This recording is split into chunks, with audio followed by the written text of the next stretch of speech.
Hey everyone, it's Pastor Dave from St. John in Woodbury, Minnesota, coming to you today with another 5 minutes of hope. Today is Tuesday, April 21st, and I pray that however everything is impacting you in your life, that overall God is blessing you, that you're filled with peace, that peace that only He can provide, that peace that passes all understanding, and that He has indeed filled you with hope, hope in your salvation because of Jesus Christ. And so today in Minnesota, the sun is shining. It's a little bit cooler outside, not exactly great spring weather, but it's not too bad. But yeah, it's another day to remember that God is with us, that He's watching with us, that He'll get us through this time, even if we have to be learning new levels of patience with everything that's going on. And I think that's probably one of the hardest parts of right now is just a lack of knowing, the lack of control.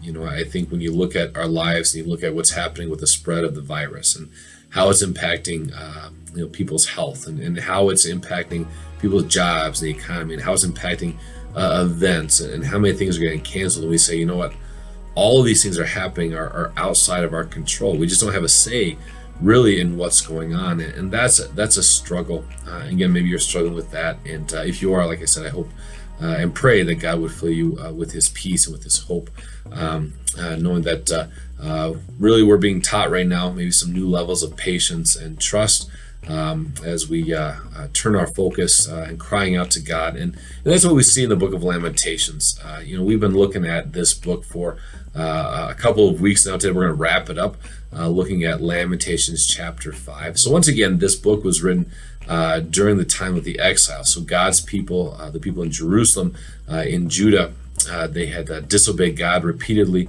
God had warned them repeatedly, and finally God sent the Babylonians to take them over, take them off into exile, destroy Jerusalem, destroy Judah.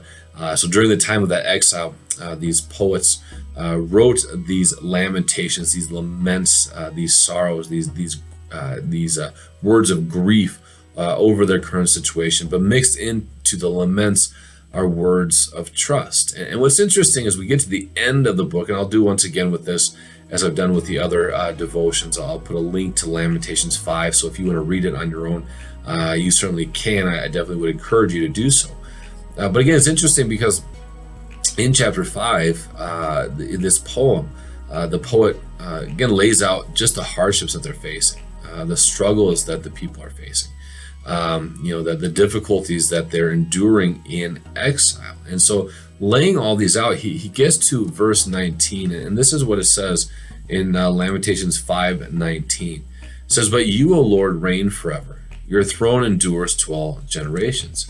And so again, even as the poet looks at everything going on, as he laments their situation, as he grieves their hardships, he does state that he trusts God.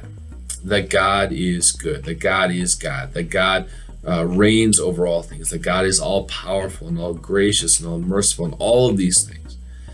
But then right away in the next verse, and this is what I find interesting, the poet says, "Why do you forget us forever? Why do you forsake us for so many days?"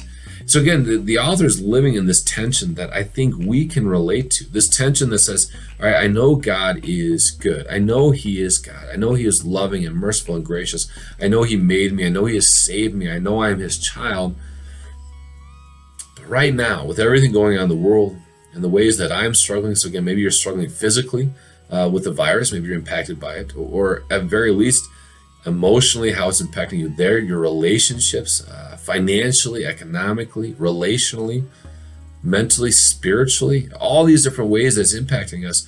So again, we can say, Lord, I know You're God, but right now, did You forget I even exist? Have you forgotten us? I mean, just looking around the world, you can say, Lord, again, I know I'm Your child, but right now it feels like You left me in the toy aisle at Walmart and You drove off and You don't even realize I'm not with You right now. And so again, it's interesting that God gives us permission to have that conversation with Him. That we can, on one hand, say, Lord, I know You, I trust You, because You are my God and I'm Your child. But at the same time, Lord, I'm struggling with everything going on because I feel like you forgot about me.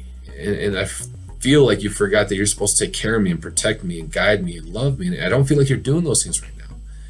And the thing is, as we're honest with God, we're filled with, we're filled up with hope, because we come back once again to say, all right, Lord, I do trust you. Help me to trust you more, and help me be more honest with you, because Lord, here's where I'm struggling.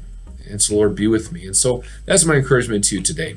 Feel free to be honest with God. Feel free to embrace the tension between knowing and loving and trusting God and feeling like he's abandoned you. And know and trust that and believe that ultimately God will walk with you each and every day, that he has not abandoned you, even if it feels like that, because he is good. He is your God. He does love you, and he will be with you always.